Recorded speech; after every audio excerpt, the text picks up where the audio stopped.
हाँ तो प्यारे बच्चे गुड मॉर्निंग। उम्मीद करता हूँ आप सब अच्छे और स्वस्थ होंगे। तो पिछली वीडियो में प्यारे बच्चे हम लोगों ने देखा था पैसेज नंबर 13 एवं 14 को। इस वीडियो में हम लोग देखेंगे पैसेज नंबर 15 एवं 16 को। ठीक है, तो देखते हैं पैसेज नंबर 15 को।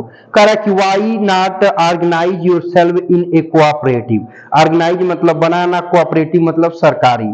तुम लोग स्वयं सरकारी समिति क्यों नहीं बना लेते हो।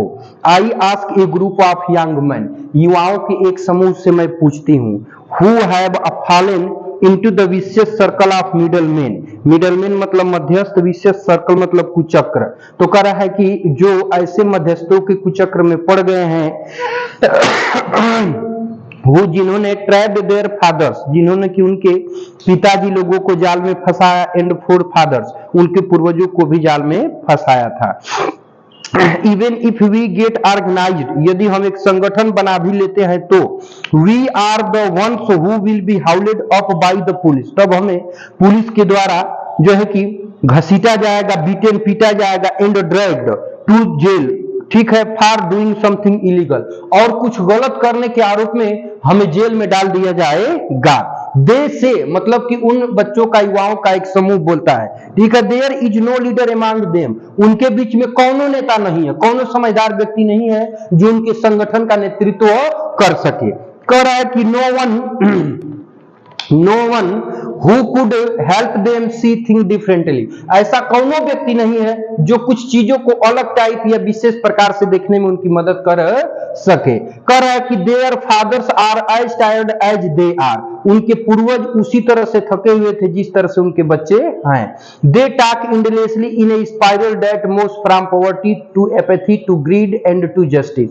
देखिए, इंडलेसली मतलब अनवरत यानी लगातार, स्पाइरल मतलब कुंडली नुमा, एपैथी मतलब उदासीनता, ग्रीड मतलब लालच, इनजस्टिस माने अन्याय। तो कह रहा है बाबू कि वे अनवरत कुंडली नुमा अर्थात बोलते हैं जो गरीबी से उदासीनता, उदासीनता से लालच और लालच से अन्याय तक पहुंच जाती है। ठीक है, तो देखिए इस पैसेज में कहा था भाई छोटू, तो कह रहा है कि जब लेखिका पूछती है कि तुम लोग अपना एक सरकारी समिति क्यों नहीं बनाते हो, तो युवाओं के समूह से पूछती है, तो वो पता चलता है कि जो मतलब उनके पूर्वज या उनके पिता लोग मतलब मध्यस्थों के ऐसे कुचक्र में पड़ गए थे, ठीक है, और उन्होंने उनको अपनी जाल में फंसा दिया था।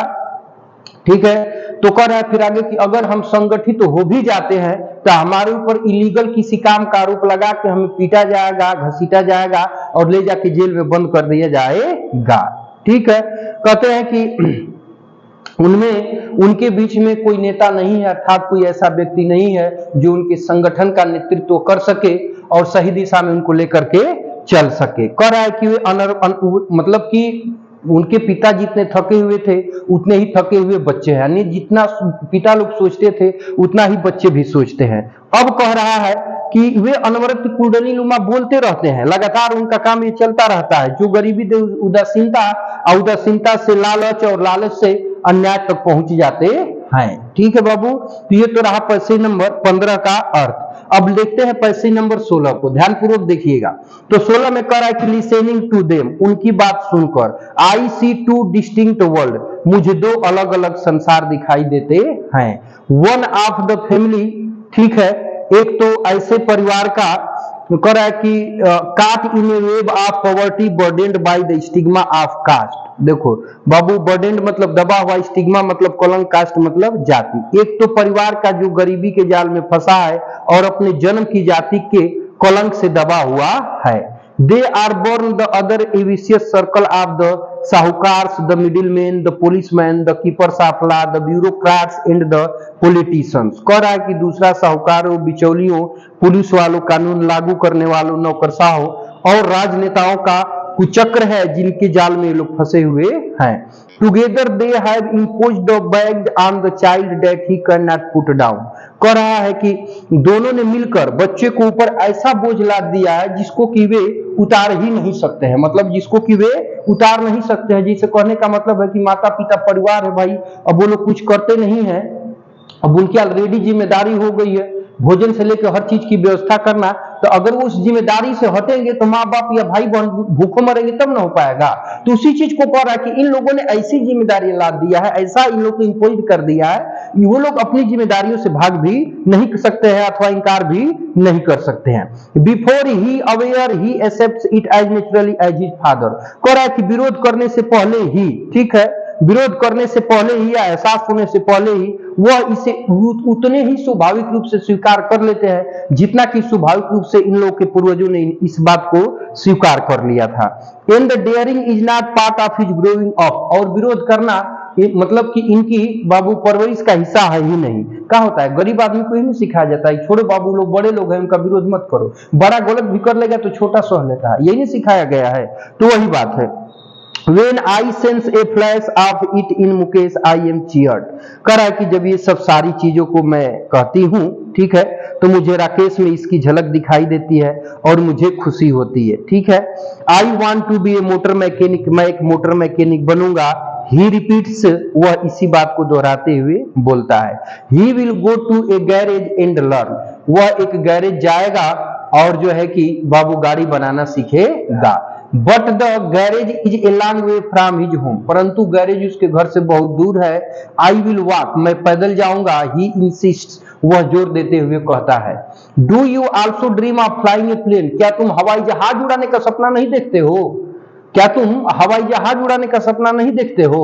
He is suddenly silent. वह इतनी बातों को सुनता है तो अचानक से बेचारा चुप हो जाता है। जिसको खाने को ही ना अट रहा हो और कहोगे कि हवाई जहाज नहीं उड़ाओगे तो वो चुप ही ना हो जाएगा। क्यों जीनन का, समझ रहे हो ना, वो साइलेंट हो जाएगा।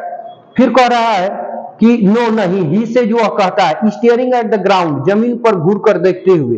इन हिज स्मॉल मर्मर। मतलब अपना धीरे धीरे बड़बड़ाते हुए। There is an embarrassment that has not yet turned into regret. कह रहा बाबू की उसके छोटी सी बुदबुदाहट में एक शर्मिंदगी का भाव है जो अभी तक पश्चाताप में नहीं बदला हुआ है। He is content to dream of cars. अर्थात कह रहा है कि वह उन कारों के सपने देखने से संतुष्ट है दैट जिन्हें he sees hurtling down the street of his town. जिन्हें वो अपने कस्बे की गलियों में तेज गति से दौड़ते हुए देखता है। उन कारों के सपने देखने से ही वह संतुष्ट और खुश है।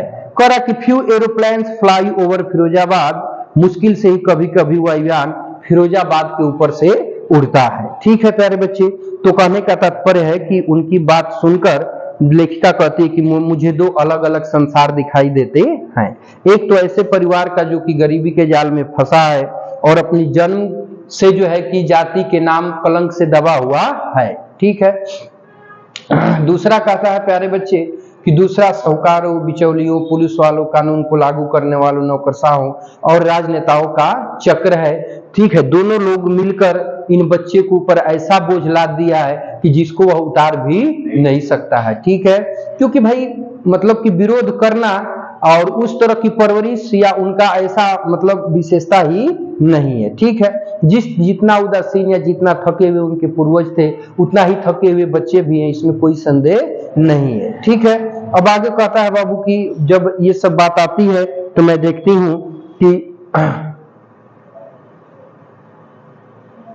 हूँ तो मुझे दिखाता है कि मुकेश की झलक दिखाई देती, मुझे खुश होता हूं। तो मैकेनिक मतलब एक मोटर मैकेनिक बने रहने पर इस बात पे ही बार बार जोर देता है, वह दोहराता है कि मैं गैरेज जाऊंगा और एक मोटर मैकेनिक बनूंगा। क्योंकि गैरेज उसकी घर से दूर है तो कहता है कि मैं पैदल ही चला जाऊंगा।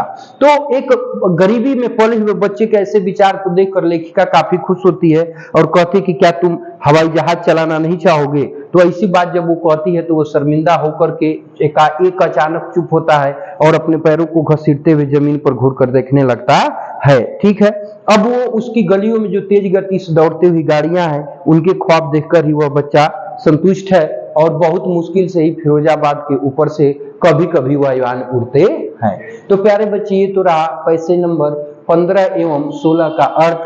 तो अब ये चैप्टर इस प्रकार से समाप्त हो गया। रही बात प्रश्न उत्तर की, तो प्रश्न उत्तर कैसे लिखा जाएगा हम लिखना आप लोग को आगे बता देंगे। ठीक है प्यारे बच्चे, तो इस चीज का ध्यान रखिएगा। तो इस वीडियो में बस यही तक रहने देते हैं, शेष मिलते हैं प्यारे बच्चे नेक्स्ट वीडियो में। तब तक के लिए टेक केयर, बाय बाय, जय हिंद बच्चों। और ये एपिसोड देखने के लिए आपका बहुत बहुत धन्यवाद।